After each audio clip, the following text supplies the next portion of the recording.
बिहार शिक्षक भर्ती को लेकर के विद्यार्थियों में बड़े असमंजस की स्थिति बनी हुई है। विद्यार्थी बड़े परेशान हैं क्योंकि अभी तक एस्टेट का नोटिफिकेशन भी नहीं आया है और उसके बाद फिर टीआरई 4.0 के नोटिफिकेशन को लेकर के भी प्रश्न चिन्ह लगा हुआ है। क्या चुनाव में जाने से पहले परीक्षा हो पाएगी, एक बात, और दूसरी बात, क्या डोमिसाइल नीति जो है वो टीआरई 4.0 के 90,000 सभी पदों पर लागू होगी, दूसरी बात, और इसका अन्य राज्य और बिहार के अभ्यर्थियों पर क्या असर पड़ेगा। इन विषयों पर बात करने के लिए उपस्थित हुआ हूं मैं और प्रामाणिक तथ्यों से आपको आपके प्रश्नों का उत्तर देने का प्रयास करूंगा। प्रणाम निवेदित करता हूं। मेरा नाम है अवधेश विद्यालंकार। आप लोग जुड़े हैं संस्कृत पाठशाला से। आप चैनल को जरूर सब्सक्राइब कीजिएगा ताकि आप तक महत्वपूर्ण जानकारियां पहुंचती रहें। पहला प्रश्न ये, क्या चुनाव से पहले परीक्षा हो पाएगी?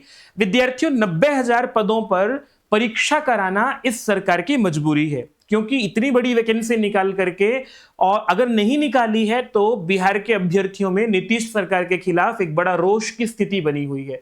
वो रोष के दो कारण हैं, क्योंकि एक तो ये वैकेंसी ना निकालना लंबे समय से, क्योंकि काफी समय हो गया है और लंबे समय से इसकी घोषणा भी की गई थी। अभी तक प्रतीक्षा करते करते विद्यार्थी परेशान भी हो गए हैं।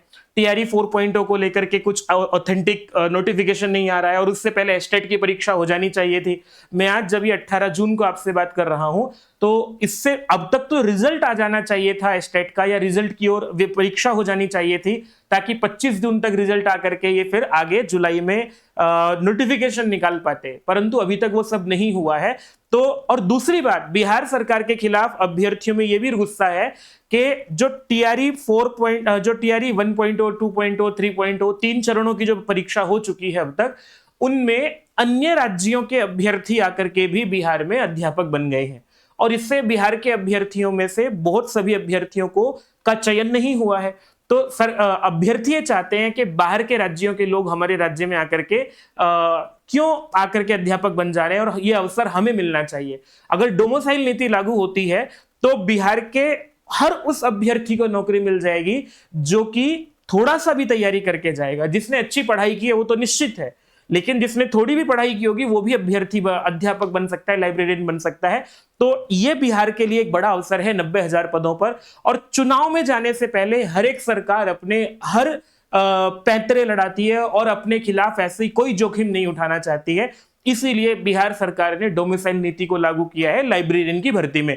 आपने देखा होगा लाइब्रेरियन की भर्ती को लेकर के ये एक नोटिफिकेशन निकाला है और लाइब्रेरियन की भर्ती में जो है ये अनिवार्य किया गया है कि बिहार का निवासी होना अनिवार्य है। जो बिहार का निवासी नहीं है वो आवेदन नहीं कर पाएगा।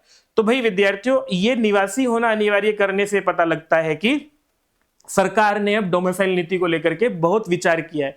शायद संभावना व्यक्त कर रहा हूं, इसी कारण से अभी तक के सारी की सारी डिले जो देखने को मिल रहा है, स्टेट नहीं निकाला और टीआरई 4.0 को लेकर के बहुत स्थिति स्पष्ट नहीं की है, शायद इसीलिए ताकि वो डोमिसाइल नीति को लागू कर सके। और ये भी संभावना लगती है लाइब्रेरियन, क्योंकि लाइब्रेरियन की पोस्ट जो है वो शिक्षक भर्ती के अंतर्गत ही आती है।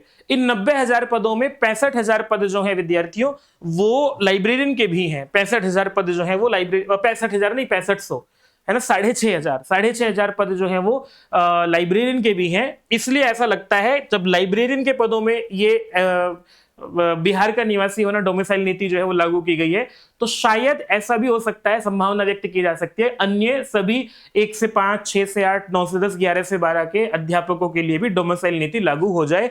शायद इसीलिए जो है ये डिले किया जा रहा है। मैं विद्यार्थी संभावना व्यक्त कर रहा हूं। अब आपका एक प्रश्न उठा, ये समझ में आता है कि डिले क्यों हो रहा है। क्या सरकार 10 अगस्त से पहले परीक्षा करा पाएगी? ऐसा हो सकता है कि 10 अगस्त ना सही, परंतु अगस्त में परीक्षा का जो है वो आगे पीछे हो सकता है, लेकिन शेड्यूल जरूर जारी कर दिया जाएगा पहले ही। क्योंकि अगर चुनाव में आचार संहिता लगने से पहले शेड्यूल जारी नहीं किया गया और ये परीक्षाएं नहीं कराई गई तो फिर ये सब लटक जाएगा, क्योंकि इसको लाभ देने का कोई भी कार्य जो है वो सरकार नहीं कर सकती है आचार संहिता के दौरान। हाँ, अगर पहले शेड्यूल जारी कर दिया तो आचार संहिता के समय पर भी परीक्षाएं कराई जा सकती है, लेकिन चुनाव में क्योंकि सभी अधिकारी व्यस्त हो जाते हैं तो चुनाव में परीक्षा कराना मुश्किल कार्य हो जाएगा। इसीलिए चुनाव से पहले ये सब संपन्न कराना पड़ेगा। चलिए, ये बात हुई विद्यार्थियों के समय आगे की सकता है, लेकिन क्या टीआरई 4.0 से पहले सरकार एस्टेट करा पाएगी?